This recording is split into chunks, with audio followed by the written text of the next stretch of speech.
తిరుపతి మెట్లెక్కేటప్పుడు ఈ తప్పు చేయకండి. రోజు వేలాది మంది భక్తులు వెంకటేశ్వర స్వామిని దర్శించుకోవడానికి మెట్ల మార్గాన వెళ్తూ ఉంటారు. కానీ చాలా మందికి తెలియని విషయం ఏంటంటే ప్రతి మెట్టు మీద ఇరువైపులా 2 వైష్ణవ దూతలు ఉంటారు. వాళ్ళు ప్రతి భక్తుణ్ణి గమనిస్తూ ఉంటారు. అసలు వాళ్ళు మెట్లపైన ఎందుకు ఉంటారంటే పూర్వం ఈ వైష్ణవ దూతలు కూడా మనుషుల్లాగా వెంకటేశ్వర స్వామిని దర్శించుకోవడానికి పోటీ పడేవారు. అయితే ఆ దూతలతో మనుషులు పోటీ పడలేక చాలా మంది వెంకటేశ్వర స్వామిని దర్శించుకోలేకపోయేవారు. అది చూసిన వెంకటేశ్వర స్వామి తన వైష్ణవ దూతలకి ఒక షరతు పెట్టాడు.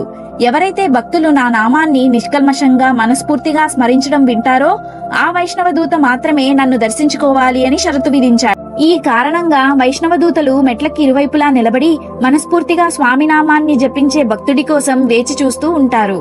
ఏ భక్తుడైతే మనస్ఫూర్తిగా నామాన్ని జపిస్తూ కొండెక్కుతాడో అతని చుట్టూ వందలాది మంది వైష్ణవ దూతలు వచ్చి ఆ భక్తుణ్ణి జాగ్రత్తగా కాపాడుతూ స్వామివారి దర్శనమయ్యే వరకు తనతోనే ఉండి ఆ భక్తుణ్ణి ఎటువంటి ఆటంకం రాకుండా చూసుకుని అతను కొండ దిగాక అంతా మంచే జరగాలని దీవించి పంపుతారు.